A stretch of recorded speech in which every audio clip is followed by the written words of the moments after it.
Je me réveille souvent entre 3 heures et 5 heures. Comme je n'ai pas appris à identifier et à comprendre mon biorhythme, je vais entreprendre des expériences sur le biorhythme et sur le sommeil. Expérience numéro 1. Enregistrer les phases du sommeil. 1, 4, 12, 58, 234, 1227. Je me sens insomniaque, car subsiste en moi l'idée que la nuit est faite pour dormir.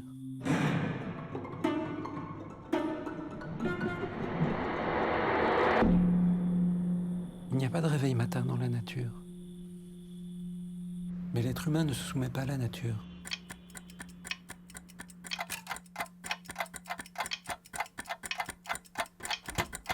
Un, 4, 12, 58, 102.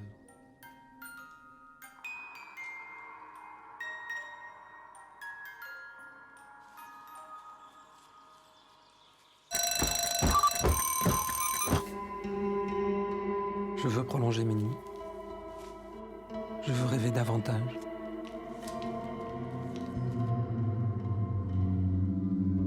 Le sommeil a peut-être constitué le premier état de la vie sur la planète. Il est si bénéfique que j'en arrive à me demander pourquoi la vie a-t-elle pris la peine de se réveiller.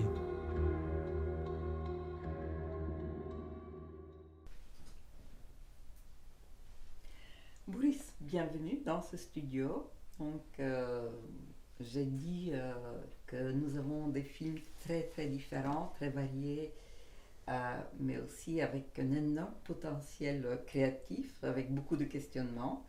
Et donc, vous questionnez, en fait, toi, tu questionnes notre insomnie, notre besoin de dormir et en fait l'impossibilité. Tu as plusieurs raisons.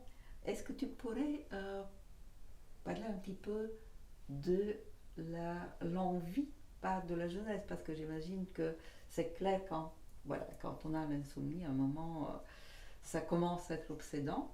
Mais en fait, quel était le message que tu voulais faire avec ce film? Pourquoi tu voulais le partager avec les autres? C'est un film où à la fois je veux parler de la valeur du sommeil en fait qui est un peu... on accorde très peu de sommeil, de place au sommeil dans notre société où on a un peu tendance à le considérer comme un intermède entre deux états de veille. On lui accorde pas beaucoup de temps. Donc je voulais à la fois parler de cette importance du sommeil et aussi je voulais aussi parler de la réconciliation d'un homme avec ses insomnies, parce que je pense que les insomnies ont des choses à nous apporter, à nous révéler sur nous-mêmes. Il y a une phrase que j'avais lue qui m'a marqué, c'est la nuit nous enseigne ce que nous sommes et le jour ce que nous devons être. Et en tout cas, je pense que moi, mes insomnies m'ont révélé un état de l'être, mon état de l'être qui était pendant toute une période émotionnellement un petit peu compliqué. Et puis aussi m'ont révélé des choses d'un point de vue physiologique. Donc l'insomnie révèle un état de l'être tant au niveau physiologique qu'émotionnel. Et le chat revient très souvent dans ton film. Et comme moi, je suis grand amateur de chats. J'adore, il y a une séquence en fait que nous ne pourrions pas montrer. On a vu un tout petit extrait dans le trailer. Le chat qui passe le rapport entre l'œil et le chat qui traverse l'œil et qui entre dans... Et puis en fait, de nouveau, qui entre et qui essaye d'entrer. Il y a un rapport très spécial que vous créez.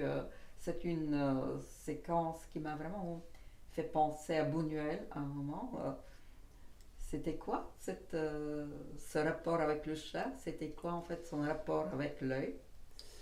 C'est vrai que bon, il y a une séquence où quand je n'arrive pas à dormir, ben c'est comme si je me voyais, enfin, je n'arrivais pas à lâcher prise. Et donc, il y a un œil qui regarde dans mon oreiller, dans l'ombre de mon oreiller, comme s'il me regardait dans cette impossibilité. Et le chat, en général, quand je me lève la nuit, j'essaie d'allumer un minimum de lumière, voire pas du tout de lumière. Mais le premier être à qui je suis confronté dans ma maison, c'est le chat. Et donc le chat est devenu mon alter ego dans ce film, parce que le chat est un animal nocturne.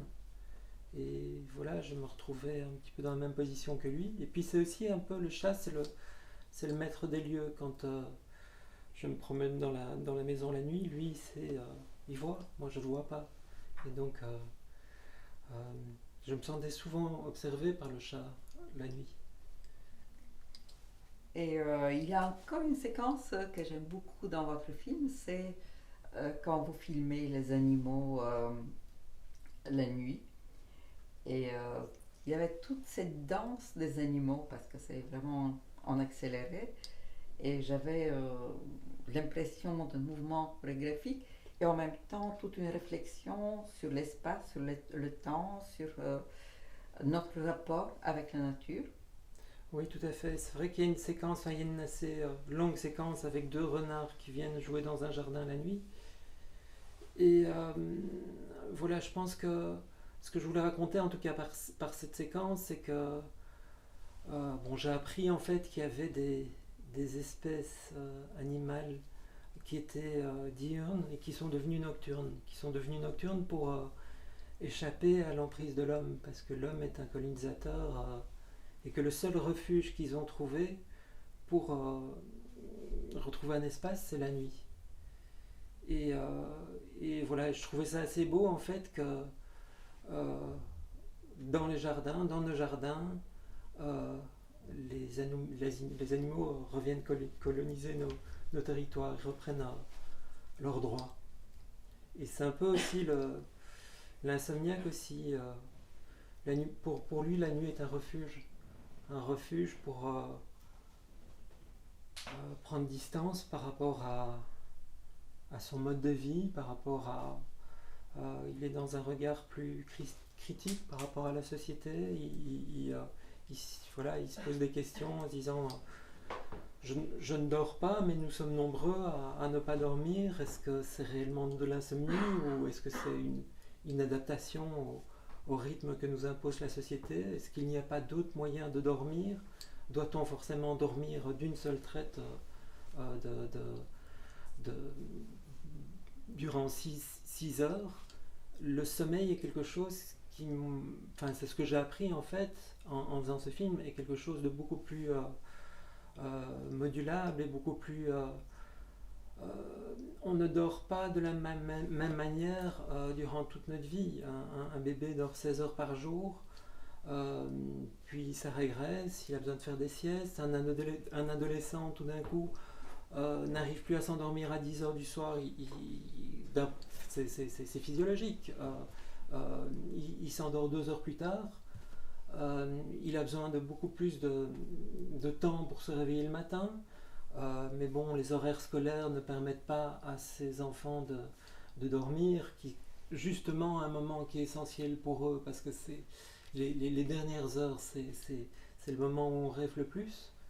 Et les rêves sont essentiels parce que c'est le moment où on fait des liens. Dans le sommeil, il y a une phase où on consolide des apprentissages, où on vient classer des choses. Et puis il y a un second stade où on fait des liens entre toutes ces choses apprises. Et si on n'a pas ce sommeil des rêves et ce sommeil qui nous permettent de lier les choses, c'est comme si on avait juste stocké mais pas compris en fait, ou appris. Donc, on apprend beaucoup de choses. Est-ce qu'on pourrait voir encore un petit extrait de votre film?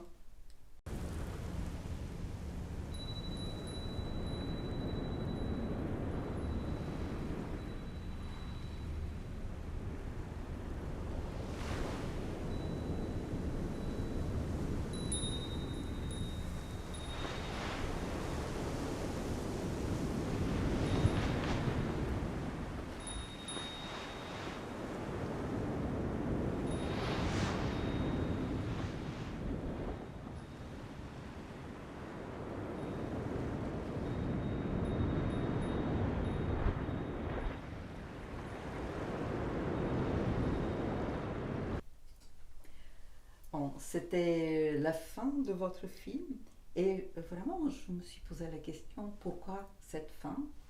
Qu'est-ce que ça signifie? C'était comme beaucoup de séquences et de moments dans votre film, c'était une fin intrigante. Mhm. Mais en fait, voilà, je pense en tout cas, par cette séquence, j'ai envie de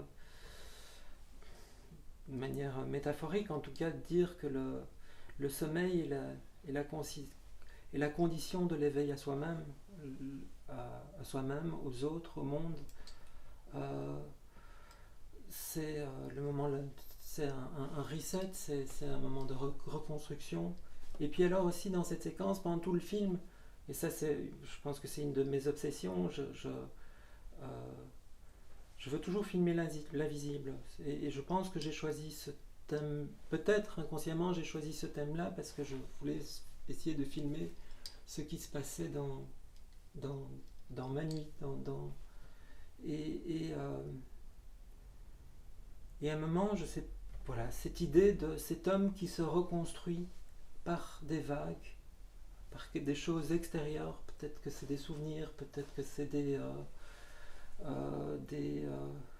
c'est comme un rêve, on ne sait pas du tout comment naissent des images dans un rêve. Euh, et en tout cas, cet homme qui se reconstruit, ça me semblait peut-être une manière de filmer cet invisible du sommeil. Merci, vraiment Boris, merci beaucoup. En tout cas, j'ai appris énormément sur le sommeil et sur mes propres problèmes et je crois que les spectateurs pourront quand même avoir une idée plus large ou en tout cas trouver d'autres solutions et puis vraiment redécouvrir et le sommeil et le monde et voilà notre phase éveillée via le film. Merci beaucoup.